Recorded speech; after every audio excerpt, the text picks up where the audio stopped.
Hello and welcome to this episode of Meet a Columban. I'm Fr Jim Mulroney and I'm your host for the day. And our guest today is Father John Berger, who currently is the Director of the region of the United States. Now, John and I go back a long way. We were classmates in Japan, and the two of us arrived within a couple of days of each other back in the early 70s. We went to Langley School in Tokyo together, and I'm very pleased today to be able to welcome you, John. It's a long time since I've seen you, and it's good to be with you again, and welcome to Meet a Columban. Thank you. Japan was a really different experience from your country of the United States and my country of Australia. And you and I landed into a society that was quite radically different from anything we'd ever known before.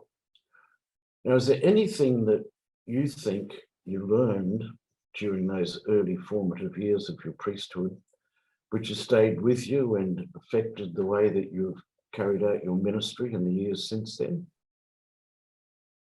Well, if you remember, Jim, the Japanese seemed to divide the world into Japanese and foreigners. And the foreigners were the gaijin, the outside people.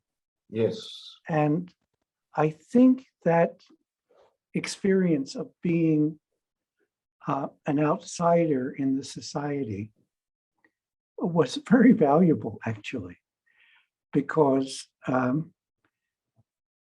the United States I've returned to has many more migrants than it did when I was growing up.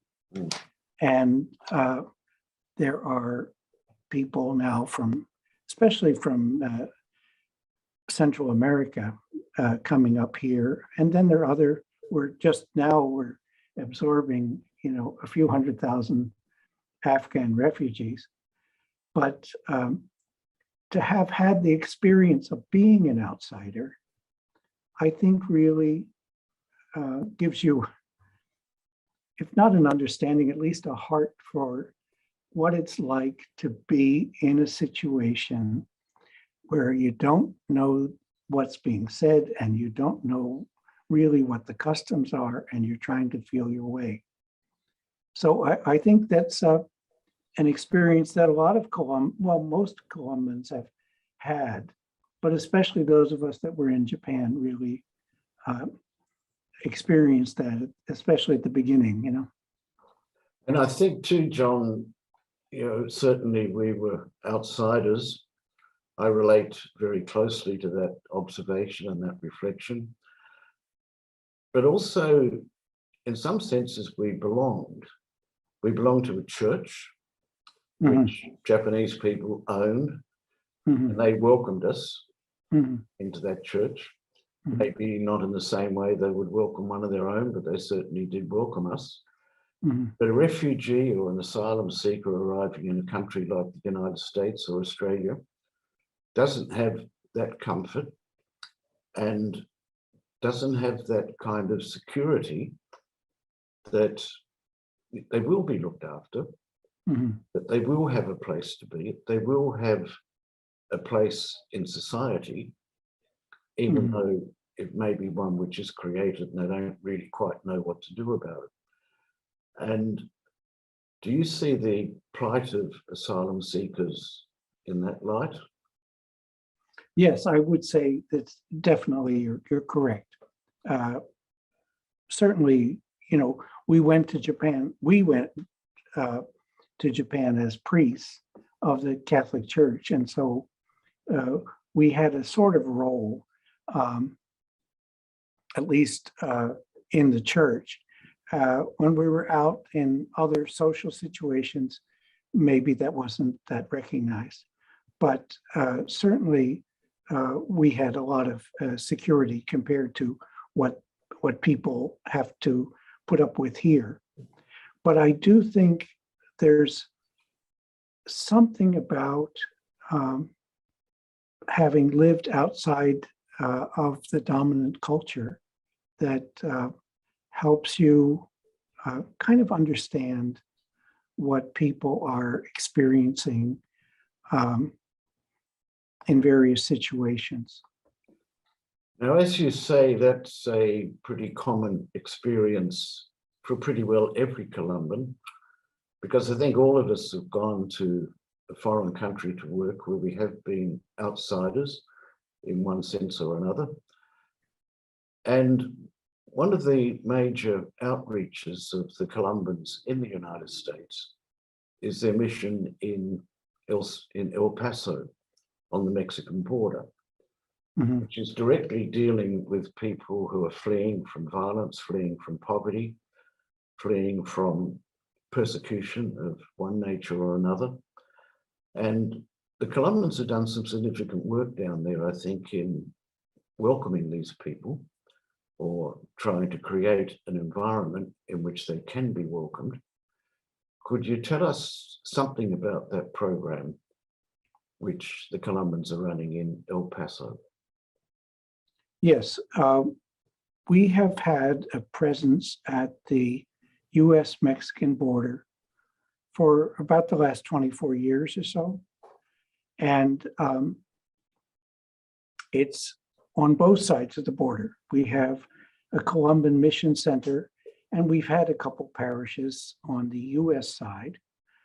At the moment, we don't have a parish on the US side, but we used to. And then on the Mexican side, we have a parish in a place called Rancho Anapra, which is in Mexico, in an area called Rancho Anapra, which is kind of the west fringes, the outskirts of the city of Juarez in the state of Chihuahua, Mexico. It's a very, very interesting place. It's where two worlds come together. You can be right in the parish, practically at the front door of the church. And if you look to the north, in the distance, you can see trucks on Interstate 10 in the United States, because they pass the interstate highway passes right next to the border at that point. And you see the trucks with Walmart and all logos on the side of them going by. So you have, really the people on the Mexican side. A lot of them used to come there from other places in Mexico, really not intending to cross the border, but to seek work in the factories there. These low-cost manufacturing factories, maquiladoras, and they would be on the Mexican side, and it would draw people from other places in Mexico looking for work. And the housing and the amenities, if you want to call them that, of the area look like anything you'd see in Chile or Peru or any of 40 or 50 other countries where people can barely afford to shelter themselves. Unfortunately, the climate in Juarez is not as pleasant as it is in Lima. It's the first time I was ever there, it snowed in late November, and in the summer it's hot and rainy. In the spring you have dust storms. It's really not an easy place to be. But more recently, especially with the Trump administration's policy of remain in Mexico, a lot of people that have come up to try to cross the border and get into the United States wind up getting as far as the border, but are unable to cross. And So it's a place where kind of the desperate people on one side of the border and the self-satisfied people on the other side of the border are in very close contact with each other. And as far as the United States region is concerned, you know, the Columbans are foreign missionaries, and we try to convey the idea of the church moving across borders and across languages and reaching out to people in other places. But it's really hard to show that. But this is a foreign mission that we can reach on a domestic flight. You can take a domestic flight to El Paso and, you know, in 5 miles from the airport, cross the border and go into Juarez and see what's going on in the rest of the world. So in that sense, it's been a very good place for us to have a mission center. And the mission center, now at the moment, it's not functioning because of the COVID situation. We can't entertain groups of college students and church groups and all that. We had been entertaining there, but we had been hosting groups like that and introducing them to the situation, showing them what's happening on both sides of the border. And it's a mission education that people don't forget. So we're very proud of the way the Mission Center operated and all the groups that it hosted. And we're very anxious for that to resume as soon as the coronavirus situation that we're in permits groups to come. But right now we can't be hosting groups there. It's a few years ago, a group of people from the United States, from El Paso, came through Hong Kong. And I remember meeting them there and spending a couple of days with them. And they were talking about the work that they were doing in trying to welcome people insofar as they could and support them. Mm-hmm. And one of the things we did, we visited a church which is patronized by Filipino domestic workers. And Filipinos have a great ability to show joy and to laugh and to appear happy, even when they're hurting quite deeply inside. Mm. And what amazed me about this group was they saw right through that. And they could immediately relate that situation to the situation of people coming across the border that had managed to come across the border, who had tried to come across the border, that they could appear on the outside so jolly, and so happy, and yet be suffering deep and searing pain underneath, which I think most people are not able to see, but through their constant exposure and constant experience with these people, they were able to see and understand that. In the process of trying to encourage people to be welcoming, is that the purpose of the exposure trips and the groups of people that you sponsor to go down there? Well, I think we have to do what we can to broaden people's horizons. And often, unfortunately, the people that come are already concerned and convinced that some changes need to be made in the way the United States deals with the rest of the world. But I think that we hope that they will go back and be able to share what they've seen and heard and influence people because of this is what I saw. Yes. This is what I saw with my own eyes, and it's a small effort, but it's what we can do.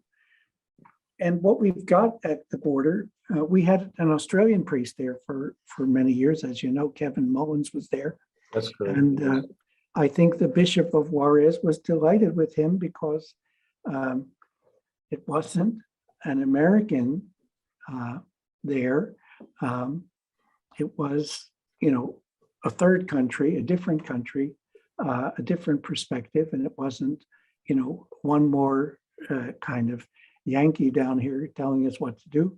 But, Kevin really had a good experience with the people and really reveled in the customs and the culture that he discovered there, even though he was an experienced missionary from another place.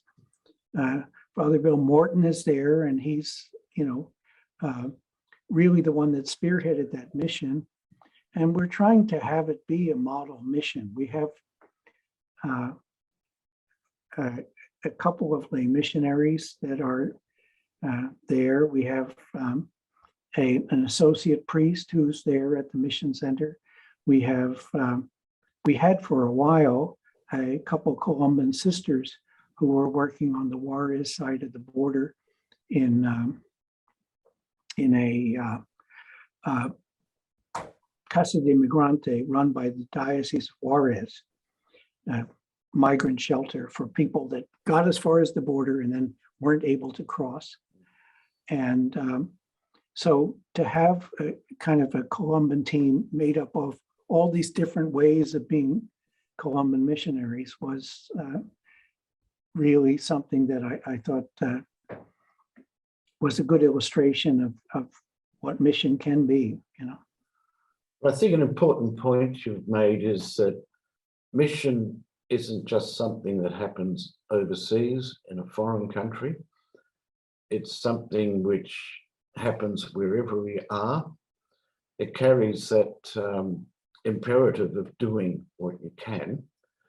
Now, you're in your office there, I notice, in Omaha, in Nebraska, in the Midwest, and you have a mission center there, which is made possible because dedicated people volunteer to work there. Well, we have a staff here. We do have an affiliate group who are volunteers, and they're wonderful. The staff have been great, and the staff are really very dedicated. We have one of the things that we did here recently, and I think it's kind of interesting.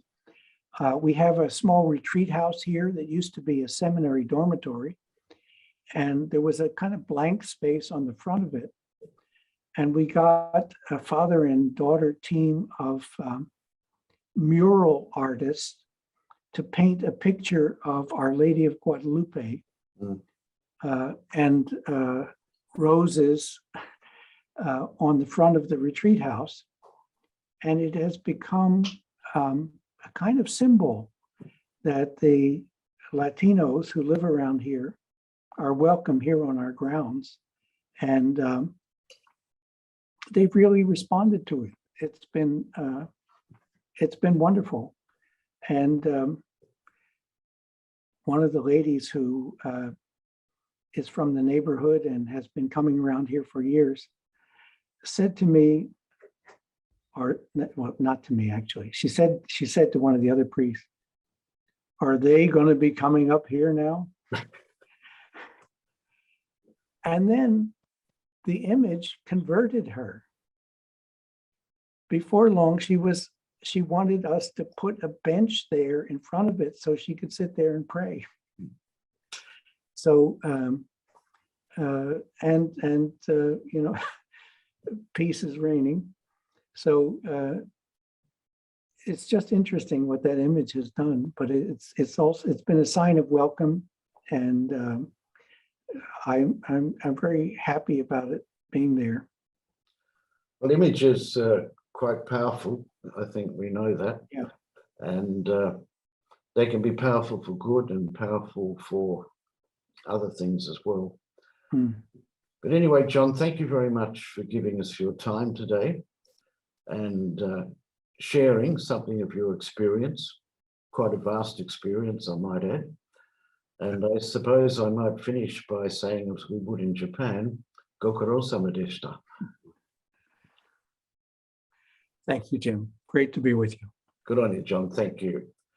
We've been talking to John Berger in the United States on Meet Columban, and I'm Jim Mulroney.